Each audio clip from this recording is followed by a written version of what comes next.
Welcome back to the Djuan Moore Show. It's a brand new year. It's January 3rd. Happy New Year, everyone. Thank you for all the views over the holiday season. Thank you to all the new subscribers. You guys rock. I'm going to be covering some news today about something that interests me an awful lot. And it's about the new movie that's going to be coming out in March about Ready Player One. I've read the book. The book was awesome. Absolutely recommend it as a great read. Its brief description is Willy Wonka meets the Matrix by USA Today, and I would completely agree upon that. It was written by Ernest Cline, who is currently working a second novel due to the fact that this movie is going to blow up. But as I was going to say, I've read the book. I was going to do a book report, but it was going to probably be bland and just not up to par. And I actually found an article from The Guardian by Daniel Cooper that pretty much covers about everything I had to say, but a hell of a lot more elegantly. So here we go. It's 2045, and Earth has been brought to its knees by catastrophic climate change and a worldwide energy crisis. Warning, spoilers ahead. Not to mention famine, poverty, disease, and war. In short, everything we presently fear has come to pass. It is the ultimate dystopian future. The premise of Ready Player One, a work of science fiction from the 2011 by Ernest Cline, is now a movie by Steven Spielberg. Wade Watts, the story's protagonist, is born in a generation that feels failed by reality. The only thing making life bearable is the Oasis, a globally networked virtual reality world. Using a visor and a set of haptic feedback gloves, Wade and millions like him enter its realm daily. Designed by programmer genius James Halliday, the Oasis starts life as a video game with people adopting avatars, going on quests, and genuinely leaving the real world behind. Slaying your boss was a popular element of the game, Ready Player One. The message that greets players on their logon is a reference to the coin-operated arcade machines of the 1980s. A decade that looks back lioness with sometimes tedious pop culture references. But as Earth eventually collapses, the Oasis becomes much more. Functioning as a substitute for society, Wade attends school in the simulation, while his mother works two full-time jobs, one as a telemarketer and the other as an escort in an online brothel. Like millions of other users, Wade discovers a special purpose in the Oasis, the hunt for Holiday's Easter egg, a treasure hidden inside the simulation. Anyone hoping to find it must be consummate geek and share Holiday's passion for 80s pop culture. The finder will inherit not only the designer's immense fortune, but control of the virtual world. Wade spends his nights revising, playing Galaga, a classic arcade game from the 80s, and reading X-Men comics, wedged between a wall and a dryer in his tiny trailer, ever learning references, boosting his power in the simulation. He sees the Oasis and Holiday's final quest as an escape hatch into a better reality. Virtual reality isn't also depicted so alluring on films. The Matrix is one of the best known VR demonstrations and one of the bleakest. Following an unsuccessful war with intelligent machines, the human race is little more than a crop, a plentiful source of bioelectricity. For their entire lives, humans are hooked into a near-perfect simulation of the world as it was 200 years previously, blissfully unaware of their enslavement. The Matrix presents VR as a form of sensory prison. In one of the most memorable scenes, we see what has become of the human race. From the cradle, we are locked away in a small containment cell, kept alive by intrusive pipes jacked into the Matrix lulling code. Millions of humans side by side by the walled off from each other. It's the ultimate VR nightmare. The virtual has supplemented the real, and isolated the individual. What's more, we aren't even aware of our incarceration. The dilemma is the best demonstrated through Cypher, played by Joe Palentiano. Although free from the Matrix for nearly a decade, he cannot bear what has happened to the world.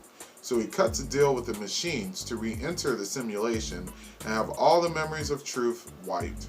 As he betrays his friends and fossilize the terms of the deal, he says, "You know, I know this steak doesn't exist.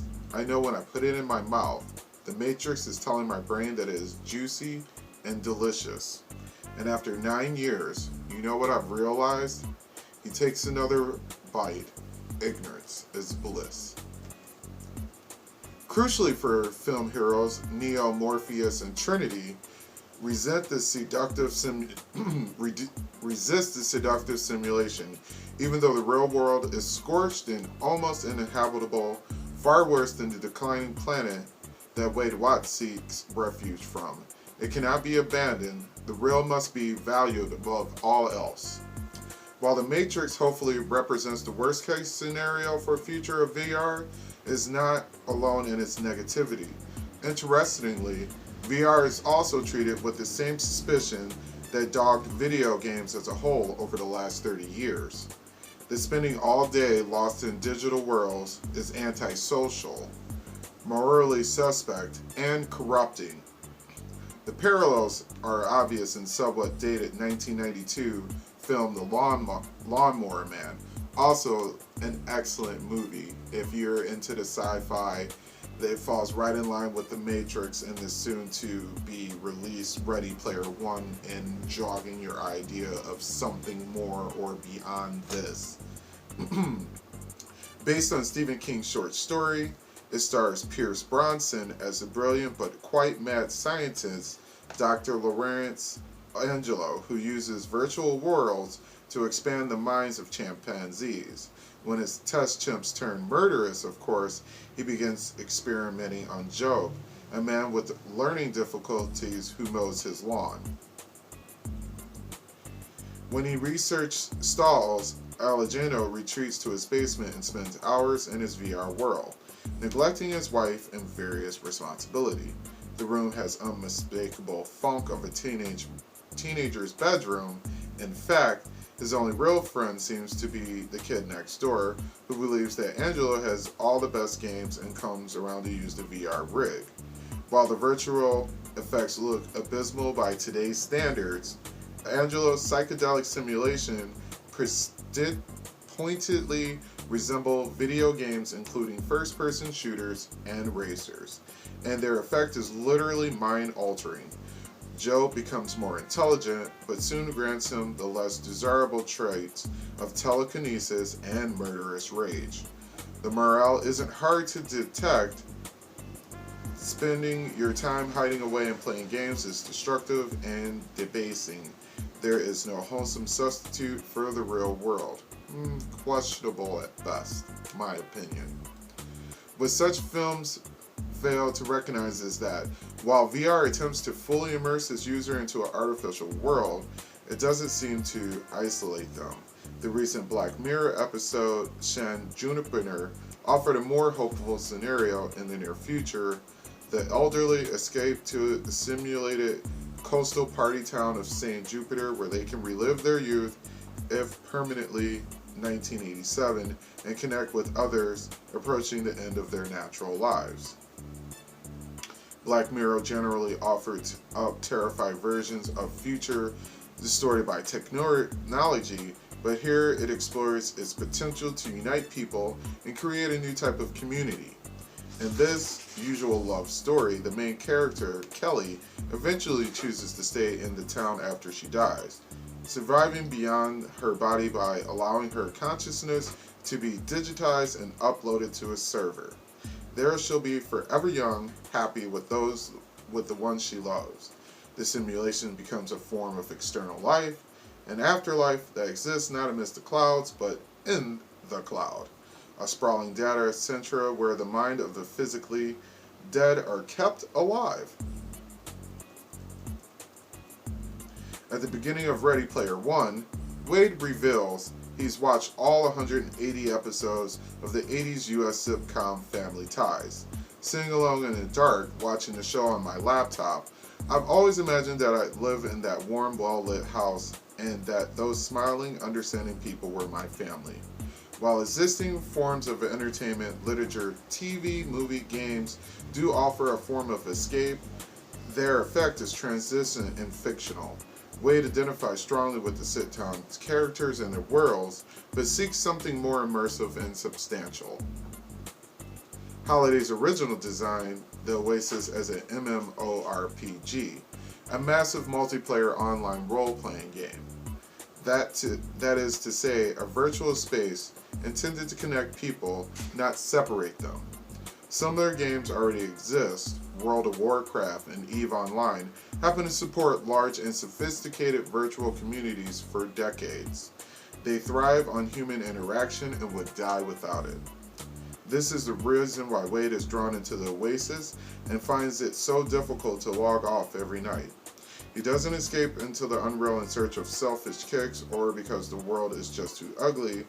It's because an unequivalent Raven dystopian world of 2045 can no longer provide the social interaction and human connection he craves. I read the book, so I beg to differ on that last statement. As I said, spoilers. And with all of that being said, let me know in the comment section below if you would or would not try an Oasis wig, if you would be a gunter. If you know what a gunter is, leave a comment in the comment section below. Yeah, that's what here's another rendition, like I said, of The Matrix or Lawnmower Man. But I think this one's a pretty cool one. It's not so bleak as the other ones. And that's pretty much all I have to say about it until I go see the movie, I guess. I'll see you guys next time on the Djuan Moore Show. Don't forget to like and subscribe. Definitely subscribe. And if you like this episode, definitely like. There'll be more coming on Ready Player One as the movie gets closer to coming out. I'll see you guys next time. You could have been anywhere in the world, but you're here with me, and for that I'm truly thankful. Peace, love, and video games.